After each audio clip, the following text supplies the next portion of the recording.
They won't take me alive. They'll have to rip that ruler out of my cold, dead hands. Yep. Yeah. But we have the next guest. Yeah, speaking of crimes of the century, we have on Mike Wilson from the New York Times, who does the crime scene column every week. And he writes, and then in addition to that, he does other stories, often crime related. But Mike's specialty is not like, the stories you see every single day in the paper. And he really specializes in stuff that like kind of slips under the radar and stuff that's like so delicious. It may be small stuff, it may be serious stuff, but he seems to get these details and very interesting, quirky things. Like, I'll give you an example. Like Mike has done, like, just in recent memory, like he's done like kind of the last of the 3-card Monte guys that used to play, guess which, with the red card and the in Times Square, right, and Union Square they used to do it, right, and Mike found a guy who still does that, and in New York, if you've been in New York, that you don't really see that anymore the way you used to see that, and he's when someone hacked a walkie-talkie and used it to get on the NYPD airwaves and threaten police captains and stuff like that. Mike, made a story out of that. I mean, he's forget about his coverage of the New York City fortune teller, scam scene has just been incredible. I mean, it's Pulitzer worthy, So, Mike, thanks for coming on here. As I'm building you up here, should I keep going, Mike, or what? Keep going. Yeah. You're doing better. So happy to be here. Thank you. Yeah. Thanks a lot. So we were just for segue purposes, we were just talking with Gersh Kunzman of the Daily News and also a member of the Park Slope Food Co-op about a crime that rivals any of these $5 million diamond heists and gold, 70-gallon cans of gold from the Diamond District. I don't know. Maybe I don't know. I don't want to ruin it for you. Maybe one of your future columns here, one of these food co-op heists. I did one once. Oh, you did? A few years ago, I got a column out of the food co-op. A member, of course, they're all members. They're all members, which makes it even more interesting. Right? Yeah, so you're stealing from yourself was kind of the point that the owner made. But right. she was caught shoplifting, and the co-op pressed charges, and there it was. Right, and then you get into the whole, and then there's the criminal investigation, and there's the co-op's own adjudication of the thing. Yeah, guess, right. That's which is amazing. I think they could have their own little jail cell in there. Right. Yeah. But yeah, the Diamond District is back in the news this week. Yeah, well, I was close by anyway. It's right, actually 11 blocks south. This heist on New Year's Eve, like basically as the ball is dropping. Which, if you think about it, it's a great time to kind of avoid police attention, perhaps. I mean, if all the man and woman power is on Times Square and counterterrorism and crowd control and that kind of thing, I mean, I guess it's a good time to a few blocks away even just to try to steal $5 million. It was a genius. If it was on purpose, it was a kind of an element of genius to an otherwise, not brilliant execution. The perpetrators of that crime both took a good, long, hard look into a surveillance camera before beating it up with a hammer. That happens so often. It's like a deer in the headlights stare, like, here, get a even better picture of my face, and just like glazed over eyes, like, oh my God. Yeah, so that will only aid in their apprehension, perhaps. So just for the record, and when you smash I don't know if you know the answer to this, but when one smashes a security camera, like, you haven't destroyed like all the back footage, have you? I mean, it's just no, you haven't even altered it. I mean, all you've done is stop the feed, but right. All that stuff is nowadays it goes right into the cloud or whatever. Right. Yeah, Mike, there used to be the day when a bodega or something was arrested, they would literally try and kill the owner to get the tape that it was taping on the video before it went into a cloud. I mean, that used to be a huge crime. If they were in there and it was videotape and they would say, where's the tape? Where's the tape? And it would literally kill the owner to get to it. Now, at least they don't have that to worry about, that it's up in a cloud or off premise. Right. It's like the equivalent of, the cash not being on site. You got to worry about like them not believing you. Like, no, you really do have the tape or the money or whatever it is. Like, no, believe me, I don't. Right. But another interesting element of this one was the fact that they got into two safes. Nothing about these guys on video make them look like genius kind of Hollywood safecrackers. And I came to learn a little bit more about how safes work in the Diamond District. Anyway, again, this business is several blocks to the south, but in the Diamond District, a safe that has, millions of dollars of diamonds inside of it has a combination lock. No one person in that business knows the entire combination. They split it up among 2 or 3 different people who all have to kind of come together to get the safe open. Huh. So that's interesting. Yeah. It's like, how did this one come to be open? The New York Post today has a story speculating that the safe's manufacturer might someone there might have fed the combination to the perpetrators. Now, a lot of these safes, you buy the safe and it's got a combination already, and then you can change it. Yeah, it's like like changing your password. Exactly. So if that is what happened here, then that step must never have happened or whatever. Yeah. Oh, it's the Diamond District is very interesting. When a crime like this happens, it's interesting to go and figure it out. I would think. I mean, it's an interesting block in general. I feel like it doesn't get the attention that, just from curiosity, human interest standpoint, this Diamond District is kind of one of those places that's time has stood still, at 47th Well, Street, and that's, what else has stood still is the kind of security apparatus around it. Now, there's a lot of, there's huge developments in technology, and there's all kinds of, the better safes, better cameras, but it still is a 19th century mode of delivery. You have a vehicle that arrives. It used to be a horse and a carriage. Now it's an armored truck, but it stops on the street, and the diamonds have to go from the truck inside. If you were building your own Diamond District from scratch, you would have like a secure underground loading and unloading area, whatever. But yeah, it's so quite vulnerable. a scene when a truck shows up. It's quite a scene there. And you have video of that guy walking away with a compound bucket full of gold flakes. Oh yeah, so that was my. It's almost like cornflakes. Yeah, right? That was. Well, you know what it was. That was the way the story was put out the first day. At closer examination, it turns out that they were gold flakes that had already been melted into large gold bars. Yeah. Bars that you would not for sale. It was just for ease of transport. It was not an attractive bar of gold like you would see in a James Bond film. It was it looked like just a rough bunch of gold that had been kind of melted into a rough shape. It had rough edges, and someone had scrawled serial number type numbers in Sharpie across the bar. So it was like raw only gold. to get from raw gold going from one. It was en route from one gold refinery in Pennsylvania to another one in Canada, and the armored car stopped in the Diamond District to do some other pickups and stuff. And this guy, you can see him on video. He's kind of walking around, glancing over his shoulder, casing the waddling thing. away with the bucket of gold. He gets his bucket and off he goes. Right? Did he have a peg leg or something? It's just like it's so. It's so old school. Like, how could you? I know. See that the Diamond District is not set up for that simple larceny. Yeah. That driver ran to the front seat of his car to grab a phone. He had one job, right? It was one of those right. things. So he'd been sitting back there all day. He goes to the front to get his thing, and off goes the gold. And it is very funny the way the police put out this string of snippets of video of him making his way across town, and you just want to kind of put it to music because it looked like a scene from an old rom-com or something. Him kind of. The New York skyline playing out behind him. It's very funny. Yeah. What does one do with him? The idea he probably went into the subway. What was what does one do with a 70-pound bucket of gold? They show him being picked up. The police have him being picked up several blocks away in a white van. Yeah. And then they seem to have tracked him from Florida to California, and they think he's in California somewhere. Yeah.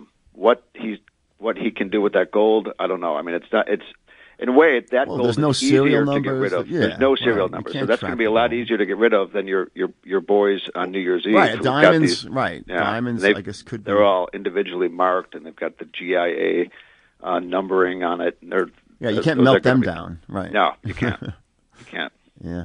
Nice.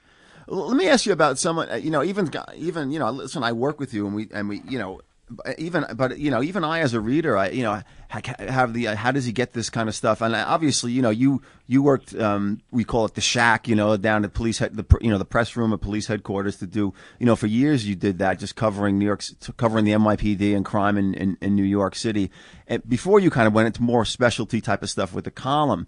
But I'm sure it all helps, what you learned at the shack, as someone who just filled in down there, from time to time.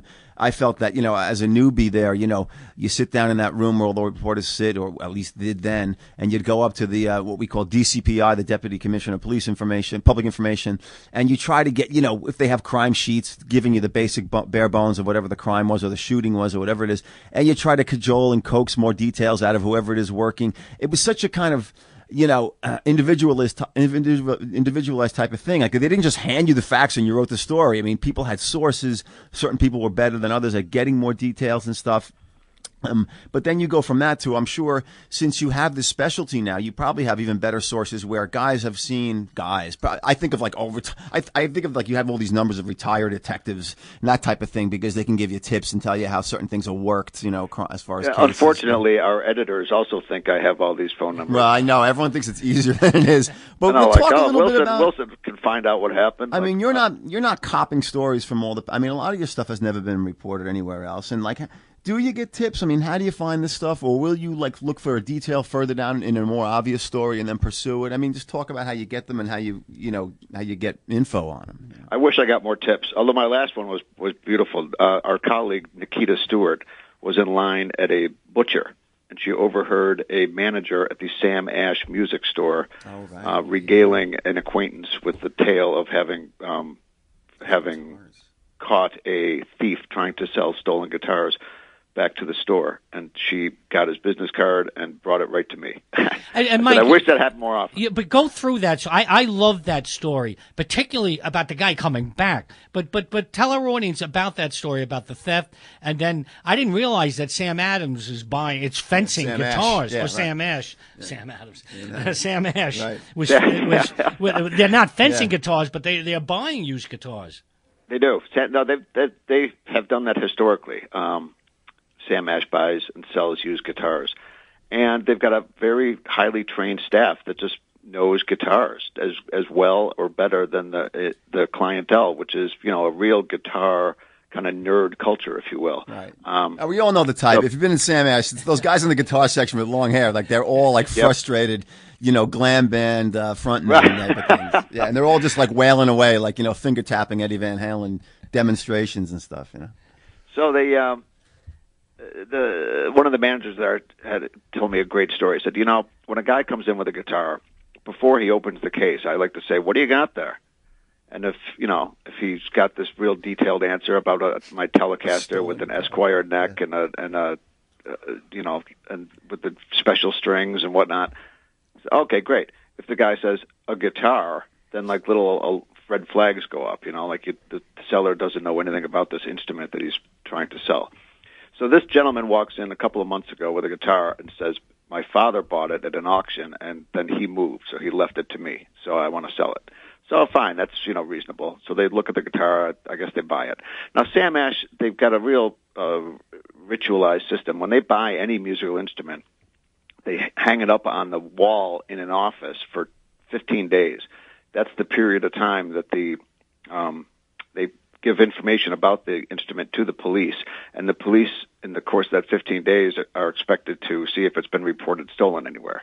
Only after that 15-day waiting period can they bring the instrument back out into the store and sell it again. So who knew there was so much fencing going on in the guitar world, though? Right? There's fencing going on in every single thing. Yeah. So. So this guy came back a week later with another guitar, came back a week later with another guitar, and finally he came back with one that was signed Alex Skolnick. It's called a signature series. Now, a guitar manufacturer will put, it's like having a different athlete on your box of Wheaties, right? It's an endorsement per se. It's a guitar that is made to the specifications of a particular famous guitar player, and then they put out a couple of hundred in his name. Right. So this kind of raised there's not many of these guitars. How'd this guy end up with one of these? And then the Sam Ash guy flips the guitar around and looks at the serial number, and it ends in 0001. This indicates that this was the obviously first guitar in the signature series that was made, and that kind of guitar always goes straight. It's like a prototype. It goes straight. It's not for sale. It goes right to the musician whose name is on the guitar, and he can kind of play it and tweak it, and then number 2 onward, those are the ones that you sell. So this this clerk said, "Okay, you know what? Let me. This seems kind of valuable. Let me get back to you on that." And then they were able to contact the guitar player, who was a member of the metal band Testament, which had its heydays like in the late '80s and early '90s. But still, they, like a lot of these bands from the '80s and '90s, they are still huge in Europe and in Asia. They will sell out these giant festivals in like Europe. And that's exactly what they were doing when they tracked him down and said, "Hey, we got these guitars." And he was able to identify them. And, yeah, they were stolen from my storage facility in Brooklyn. And so the Sam Ash store called the police, and they called the guy and said, "Yeah, come on back. We're going to pay you, $700 for that guitar you brought in." So the guy comes back. And he showed up? Police, yeah, he shows up. There's plainclothes police all over the place. And they arrested him. Yeah. And I got to meet the Sam Ash guys and the guitar player Alex, who was a very, very nice guy, and who is one of 70 bands on a cruise ship, a metal cruise from Florida to Haiti. No, in February. If you like heavy metal, or you like Haiti, or you like both, together? Or one, yeah, wow. Yep. You can take a metal cruise from Fort Lauderdale to Haiti. Wow. And what's the charge? Is the charge selling? Do they the charge? Well, no, for the cruise? No. If you have to ask, you can't afford it, John. I mean. But is he charged with the robbery? Is he charged with selling it? I mean, at the moment, he is charged with possession of stolen property. Yeah. I think it's still under investigation how he came to acquire them. Right. He prevented a lot of like pretty wicked shredding on stage. This guy, right. It was a crime to rock and roll. Exactly. So getting back to how these things come together, it's kind of like that. That was a good one, and that overheard in a butcher store. But a lot of these stories, sometimes they're a little tiny blotter item in the free weekly papers you see, or like Corey said, they haven't been reported anywhere. And they're just like the 3-card Monte was another example. Just a great opportunity to tell the story about a particular New Yorker. I mean, who, like this guy and his 3-card Monte, he was great. He's been doing it for many years. He's been arrested many, many, many, many times, going back into the late 80s again for playing 3-card Monte. And he rolls up on this line outside of Whitney, right? Velvet Rope nightclub thing in Chelsea. There's all these young people waiting in line to get into a nightclub, and here comes our man, I forget, in his late 50s, with his little cardboard box and his 3 playing cards, and he was, doing what he does when a police officer came over and tapped him on the shoulder. So it took me several days, but I was determined to track him down in the Bronx, and I ran around the Bronx looking for him. And I gave my business card to all sorts of people, including a guy who stands out in front of a pawn shop all day with a sign with an arrow pointing into the pawn shop. Yeah, and he said, "Oh, I know him. If I see him, I'll have him call you." And true to his word, like the guy called me a couple of days later and said, "Oh yeah, the pawn shop guy gave me your card." So it worked like a charm. Wow. Which so is the funny that he got busted, because I remember that they used to have lookouts. Remember on like 42nd Street, they'd have lookouts. Yep, not only lookouts, and then they have these plants. They usually be women. Like, I think it's over there, and they'd lose, they'd win. You'd see them winning, then you'd want to play, and yes. And then I guess he didn't have his. Usually have lookouts being like, they set up at least when I remember, the 2 cardboard boxes, and something on top, some kind of little thing well, maybe just on top of the box. And then they just kick the boxes away and walk away. If the lookout saw a cop. Right. Yeah. Right. But they could also get into a lot of problems there. But guys didn't like losing their money and felt like they were being taken. Then right. that causes a lot of problems. Yes. Yes. I had the opportunity to learn how to do it. Like I learned the basic. Now, a guy like this guy was pretty good. He had all kinds of tricks within tricks. It's practically impossible to follow the right card if the guy's doing it right. But in the past, I've spoken to Penn Jillette from Penn and Teller, and when I was working on this 3-card Monte story, I got him on the phone, and he explained like how it works. He knows a thing or two about card tricks, and so I went out into Times Square to do it for a Facebook Live video, for which I'm still kind of roundly mocked because I was terrible. The cars are blowing around in the street. I had to go chase them around. Facebook Live is like rolling. I have to go watch this. Did you get any takers? I did, and I beat them at one point. They beat me more. I would not be a wealthy 3-card monte dealer. Yeah. Wow. Even went out in Times Square with Facebook Live. I know. He's putting his money where his mouth was. Foolish. I know. I know. I know. So the nice thing about the column is that it's a home for these kind of stories that otherwise you just wouldn't, be chasing down. Yeah. Because you're doing, other maybe possibly bigger things, but.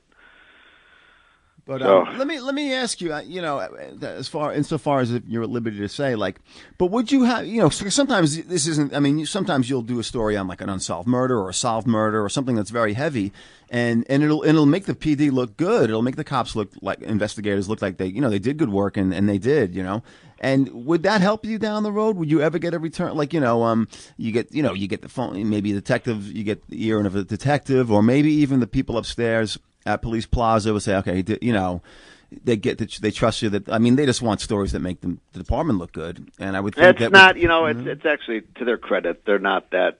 It's not that cut and dry. They're good to me in the sense that I've just been around so long. They've been, taking my calls for 15 years, and there's just they come and go, but they know that I'm going to come to them with some direct questions about a specific incident, and I'm looking for more information about it, and it's going to be something that's pretty easy to right. They're not going to get off their plate. Right. It's in terms of like making them look good. I'll cover solved murders, but most of the crimes I cover are sort of unsolved. And at the end of the day, it's like Corey, like anybody that's been doing this for several years has written all different kinds of police stories, the good, the bad, and the ugly, right? So it's more that I think that they're just comfortable knowing that I'm not coming to them with some broad, weird agenda. Right. Yeah, right. Yeah. Right. It's like a straight ahead request. Basically a fact-driven thing. Now, when I do get an opportunity to meet detectives, I do, enjoy, touching base with them again in the future whenever possible, and because that's where the rubber meets the road. Those guys. Yeah. And all right. So what do you got? Do you have stuff lined up? Are you scrambling from week to week, like I am, like Andy is, like probably we all are with these kinds of things? I am scrambling from week to week. It's not like you're way ahead of the game. You have like files full of leads here. Right? No, if there's a lead in my file, I take it out. That folder is always either about to be empty or empty. So. Yeah, right. It's like I enjoyed your year-end column about all the stuff that didn't pan out. I mean, it's as entertaining as the columns themselves. I was glad to see those hours put to good use because it's a real thing. You can go out for a couple of days, like in the Bronx. I mean, ultimately I found the 3-card monte dealer, but had I not, that would have been 3 or 4 full days of just. There's nothing else you can do while you're standing out there in the cold looking for a guy, right? So that's like real time. So yeah, right. Well, you beat it. You beat the game. I did. You found the red card or whatever it is. I don't know. Yeah, exactly. All right. Now I think that is Andy Newman sitting with you or what? Because he texted me that he's around. He is in the office. He's nearby. He is. Should I call him? Should we call him on his cell or? Is there a certain pet hotline that I have to... No, I'm going to say goodbye, and Andy's going to say hello. All right, Mike, thanks for coming on. We'll keep reading the crime scene column in the New York Times by Mike Wilson. Thank you both very much. Great talking to you. Yeah, thanks. No, he was switching over, was he? Oh, yeah, I think he was switching over. Yeah, he was switching over to that phone. But, you don't... call this... Michael. Yeah, all right. All right, you're listening to WBAI. Yeah, it's a different number. He was going to that phone that we were just on. Yeah, call this 212 number.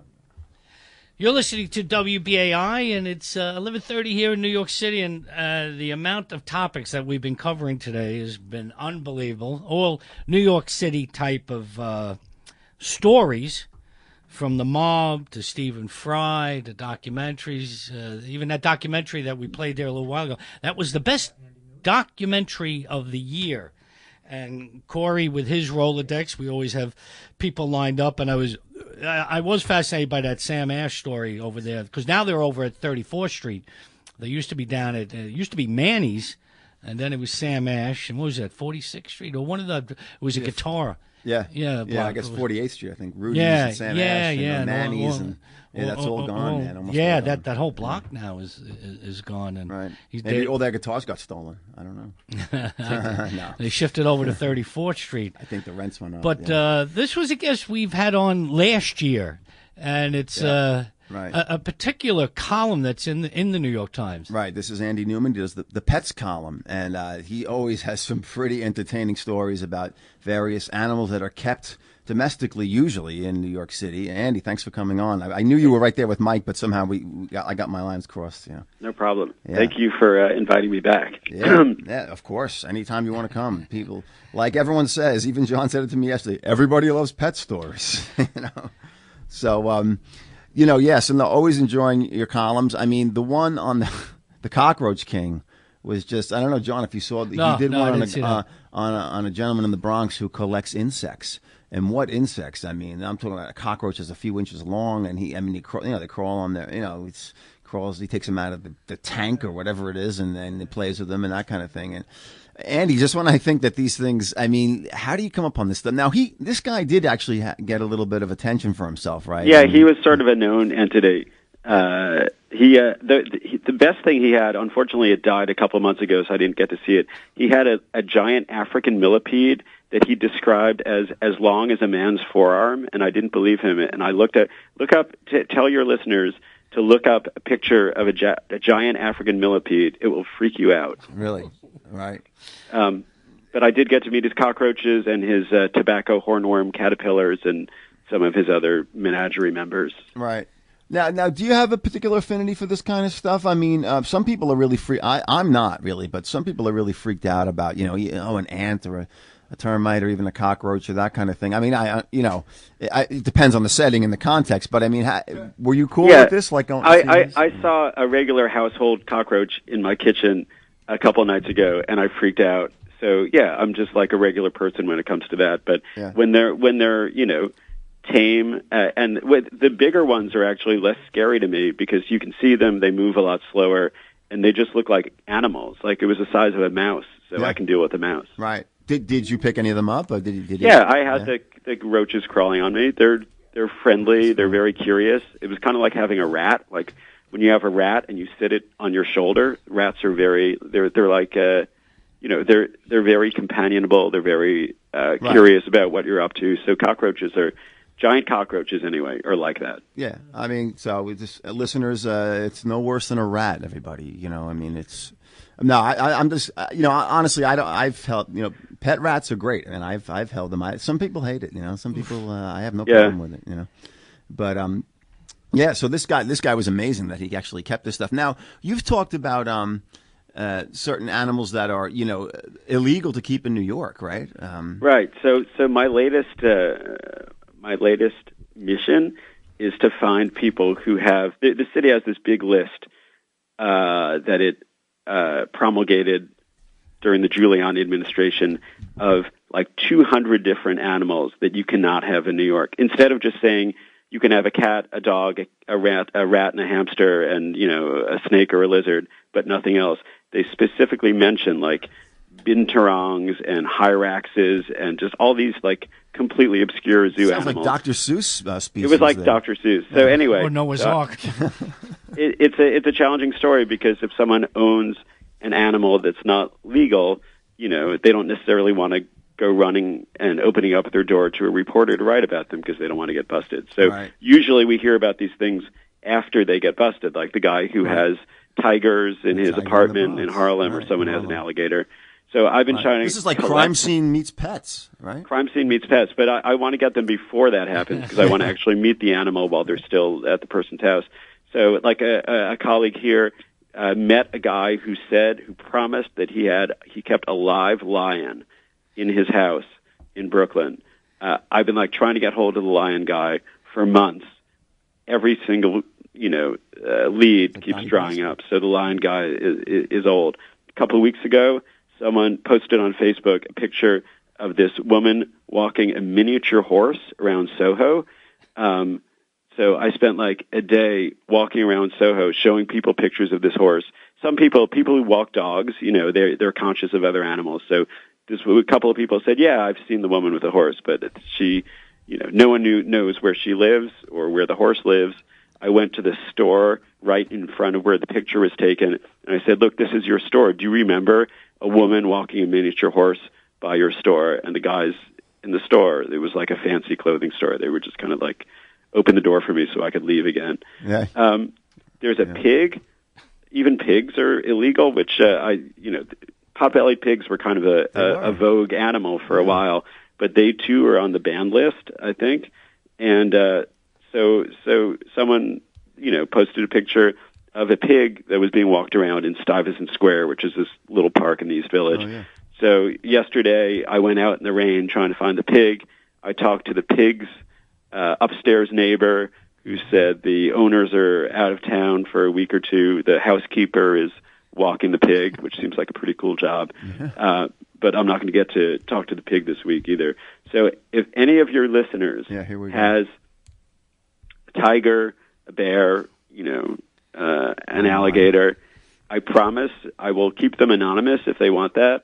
If they know of anybody who has some kind of really strange or interesting animal as a pet here in New York City, I would love to talk to them. Right. And that Andy's willing to go to jail to protect that source. So yes, I will go to jail so that you don't have to. That's my motto. Yeah, Andy, one of the last times we had you on, you were undercover somewhere waiting for the mailman to make a delivery. Right, not undercover, but yes, I was waiting for the box of chickens to arrive. Yeah, we had him live on the phone. Right. But how did that end? Right. Because I think the show ended before the chickens arrived. Yeah, I kind of missed I had to go. I missed the delivery of the chickens. Yeah. But they did arrive. They're still there. Yes, they came home to roost. They're laying eggs. They're hens. They were pullets back then. Now they're grown women hens, and they lay eggs, and they're a successful flock in somebody's backyard in Ditmas Park, Brooklyn. Now, Andy, is this the way of getting these animals? Because you read about how they come up from Australia or Africa where they're put on drugs and put into like tubes and then mailed to wherever they're mailed to in the States and then revived when they get there. What is the main way of getting some of these animals? That part I don't. What you're telling me about putting them in tubes is already more than I knew. So I have never researched how illegal animals arrive in the city. I'm sure they come in every possible way, and by plane, by probably overland, across the borders from wherever. I remember when Emily Rube at the Times did a story about the great dueling songbird finches of the Guyanese neighborhood of Richmond Hill in Queens.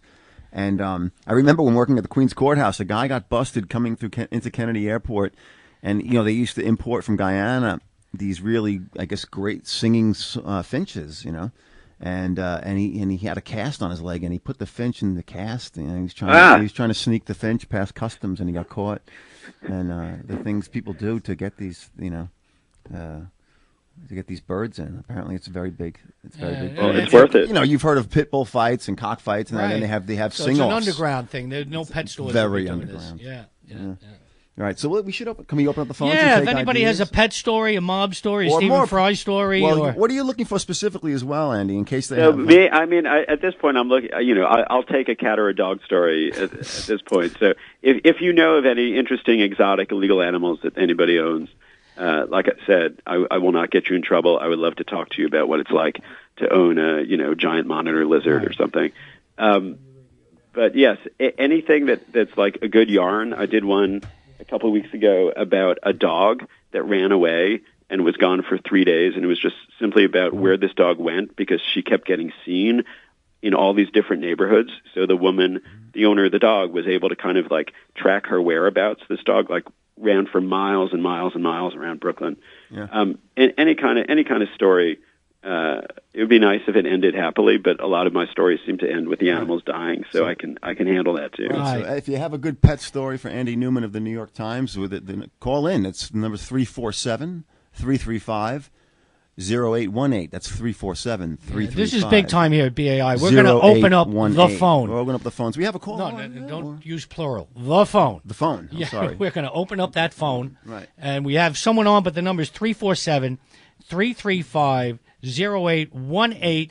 And if you hear a busy signal, as soon as the caller gets off, hit that number. You'll get right on. BAI, you're on the air.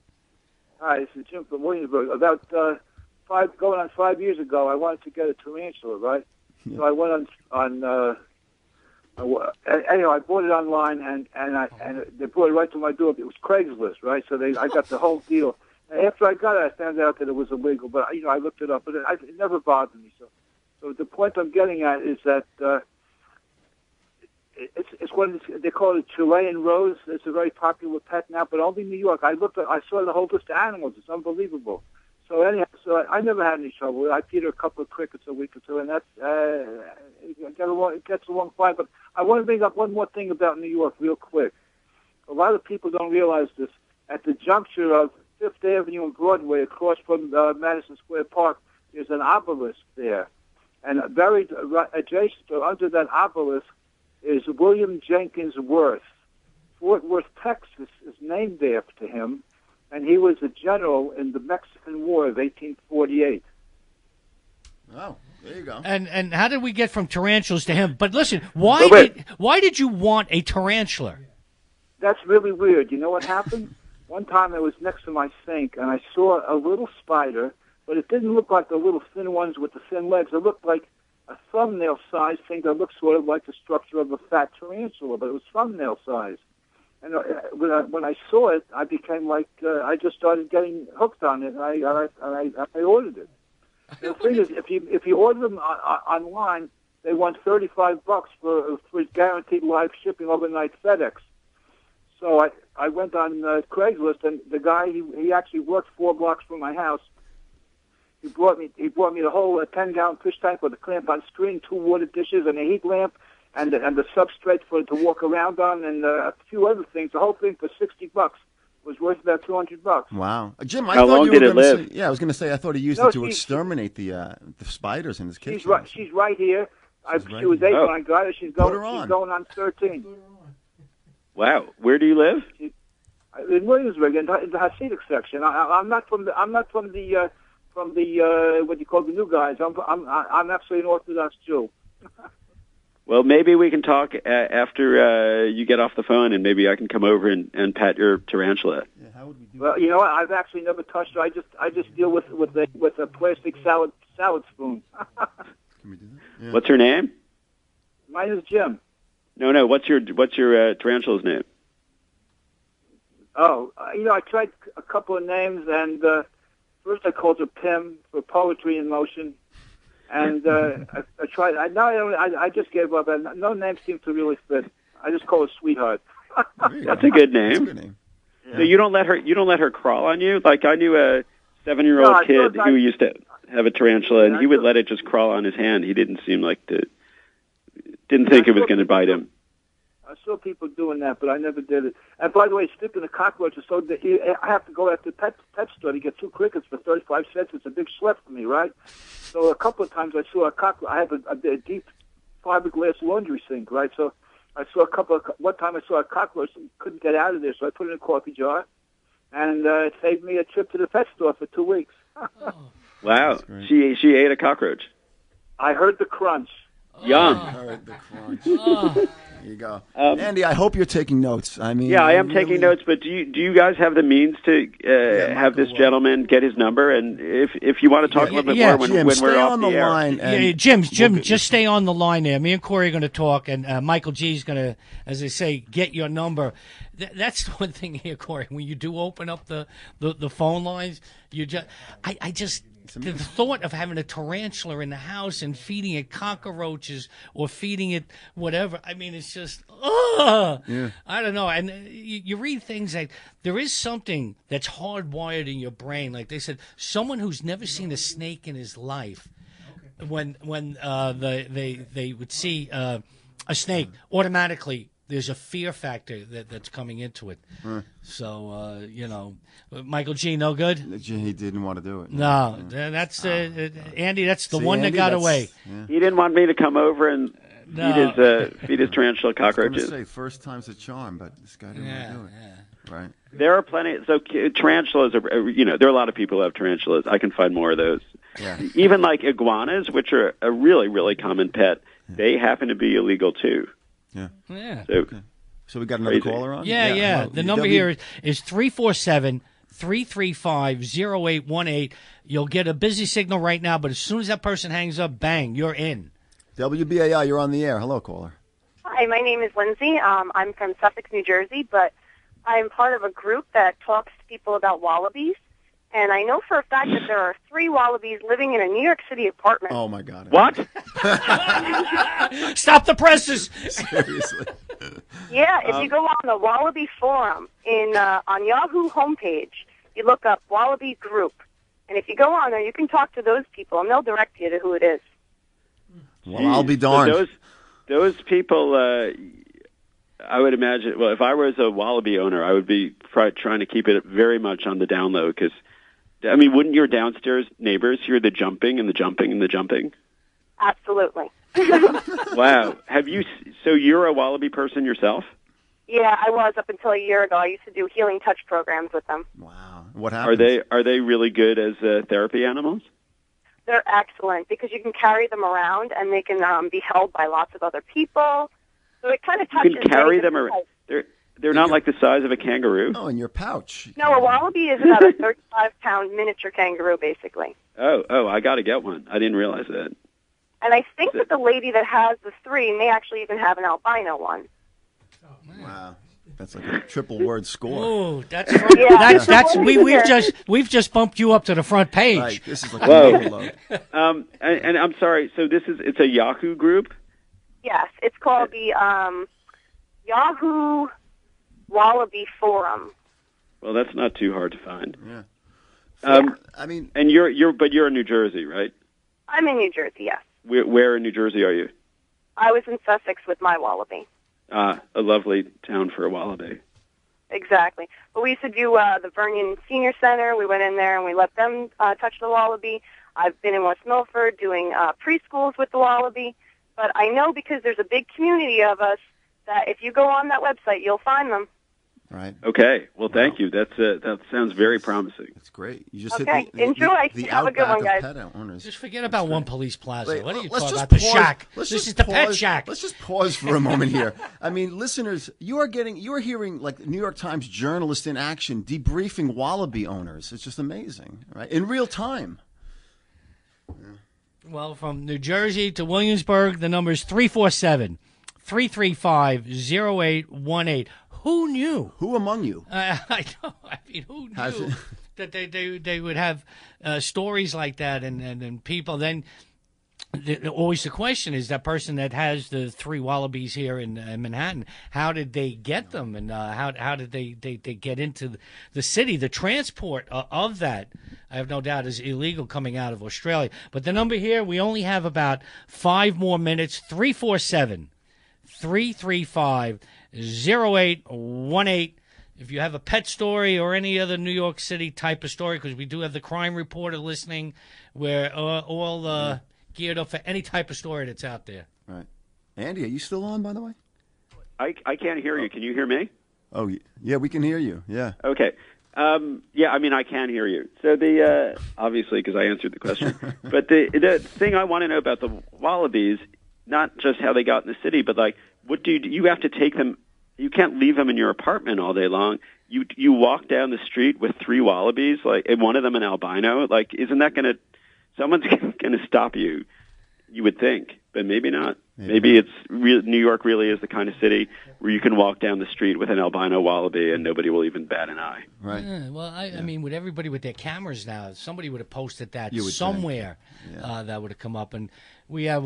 We'll take at least one more phone call, and I don't know what direction this will take us. Well, being this is BAI, we never know what direction they'll take us. Right. Isn't that exciting? It could hop in any direction at this point. You're on the air. Yes, hello. I wanted to get address where I can send. I wrote a story. It's a true story about a street dog in Williamsburg, Brooklyn.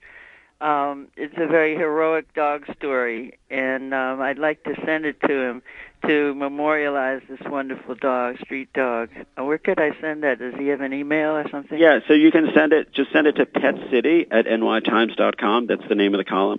It's PETCITY. Pet City. I would love to hear about it. nytimes.com. Okay.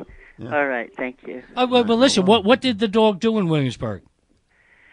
Well, it was a wonderful street dog, and I used to walk past them all the time on the way to the subway.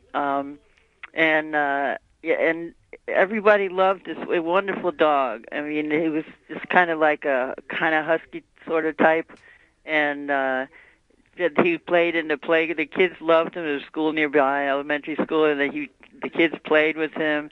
He hung out. The neighborhood ladies in the winter, they would let him sleep in their hallways, you know. And I would always get some, chicken skins and leftovers from a local Spanish food store, and feed him and pet him, and he was so nice. But what happened was that he, there was a guy in the neighborhood. The lady said he was a Polish guy that hated this dog. And one time, when I petted the dog, I saw that he had his throat had been cut. The main vein on his throat had been cut. It had healed. But, I wished I could have adopted him, but the landlord, I couldn't have a dog at the time where I was living. So then after a while, the dog disappeared, so the other neighbors said that one guy who had like a garden hose, I washed the dog, shampooed the dog and stuff like that because he was dirty and had long hair, was matted and all that.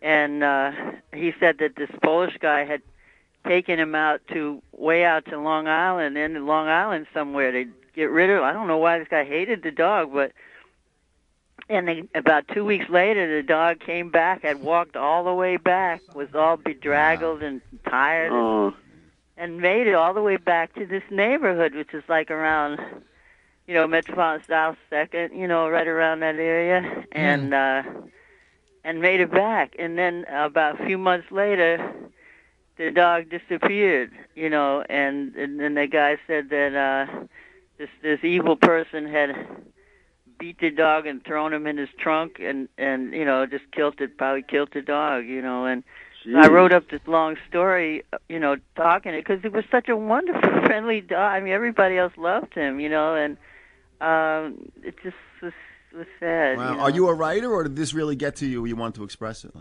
Yeah, well, I'm a musician, composer, and I also write, so I do a lot of things. But I can write, so right.